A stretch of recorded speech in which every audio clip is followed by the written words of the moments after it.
Welcome back. Here with us on Urban Debate on Mirror Now.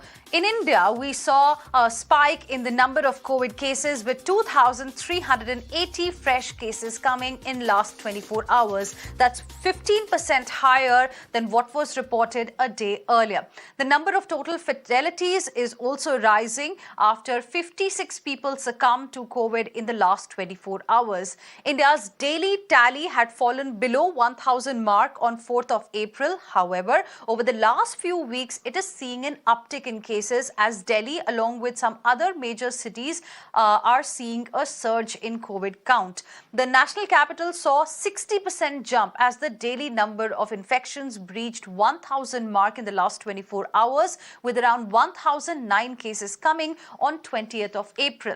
Now, with the announcement of free booster shots in government hospitals for 18-plus population, the Aam Aadmi Party government has made a big decision in a bid to encourage more people to come forward and take this booster shot if they are eligible. That is the need of the hour, according to the experts. Now, Biological E Limited's Corbevax vaccine, India's first indigenously developed receptor-binding domain protein subunit vaccine against COVID, has received emergency use authorization from Drugs Controller General of India for the 5 to 11 years age group, acting as another booster to India's vaccination program. So let's straight away now go across to our guests who are joining us on the broadcast, who will help us decode what is happening in some parts of the country.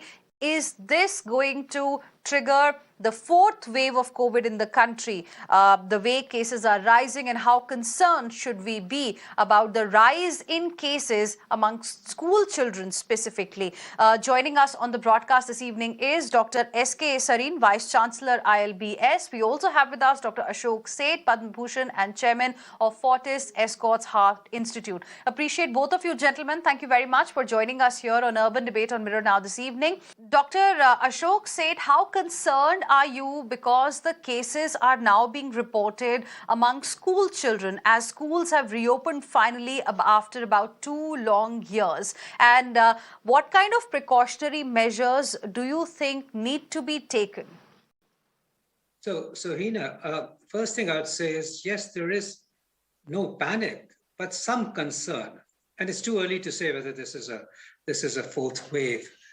Clearly, part of this was expected.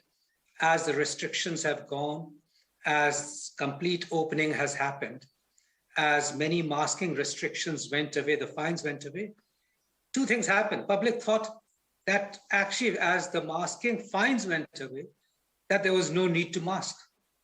In fact, there was no need to have COVID restrictions as the restrictions went away. So in fact, the inappropriate behavior came in, and as people mix, we're going to see a small surge.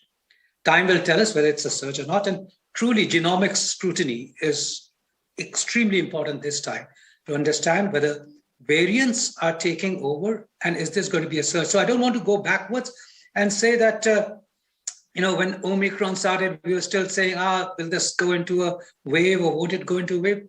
It did go into a wave. Thankfully, it wasn't a serious wave. So I think for me, there are certain groups which now need to be very careful. I've talked about the genomic sequencing. That's an important aspect of the government to keep a scrutiny and surveillance on what's happening. But on the other hand, yes, children, that's an important age group. Schools have opened up.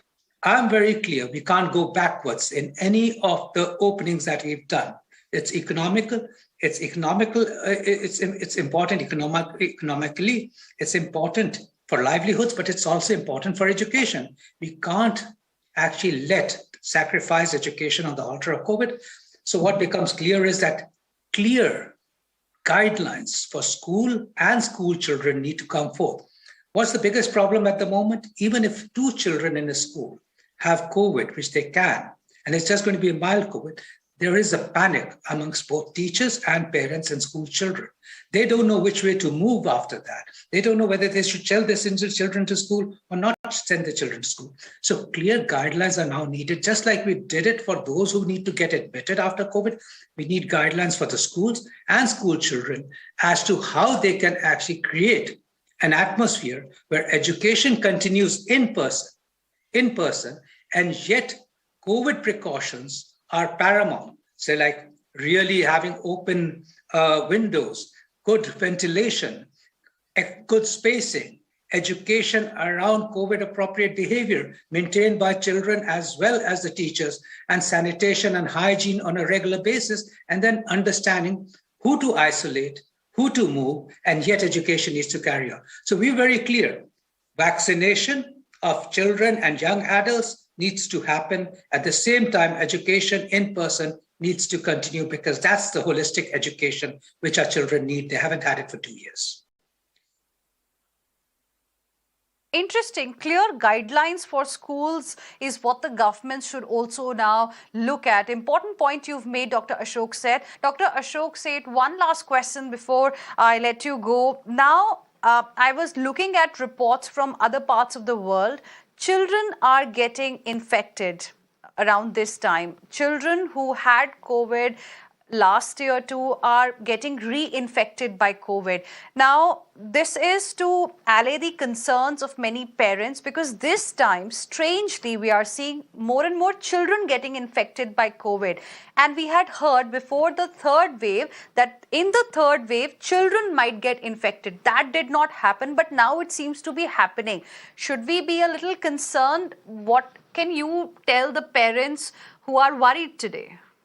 I think my message to parents is that the COVID appropriate behavior, even amongst children, and I say younger children and certainly above the age who can understand, becomes an important part of passing the message on about the fact that masking still continues in close circumstances. And unfortunately, children are quite often in close circumstances of schools, etc.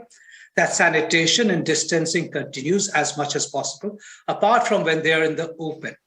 Importantly, the important thing also to understand is, luckily, most children have mild infections, and we now have vaccines available. And just like Dr. Serene said, I urge the parents not to move away from vaccination, not to have vaccine hesitancy for children, but consider it a necessity.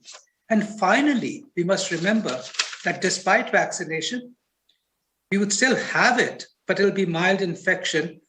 And we need to follow the isolation protocols as we have learned them from the past, and critically make sure that the isolation continues and that children don't mix with other children. I think the responsibility, finally, while the guidelines are necessary for schools and children, the responsibility lies with the parents themselves, lies with us, and is an integral part of how we're going to live with this virus, not for today, not for tomorrow, but for many weeks, months, and years to come. And therefore, it becomes a part of a major responsibility that we have. So there's just one more point that I would like to make on this.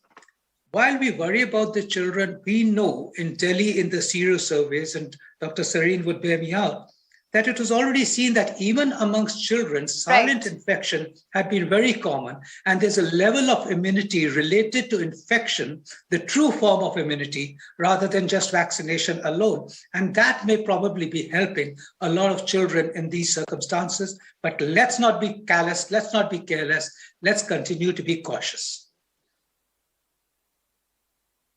Let's not be callous, let's not be careless, let's continue to be cautious. I think that is the message that needs to be sent to everyone in the country, because we are seeing a rise in COVID cases. Thank you very much, both of you gentlemen. Dr. Seth, Dr. Serene, appreciate you joining us here on Urban Debate on Mirror Now this evening, and sending this important message to the people, parents specifically in this country.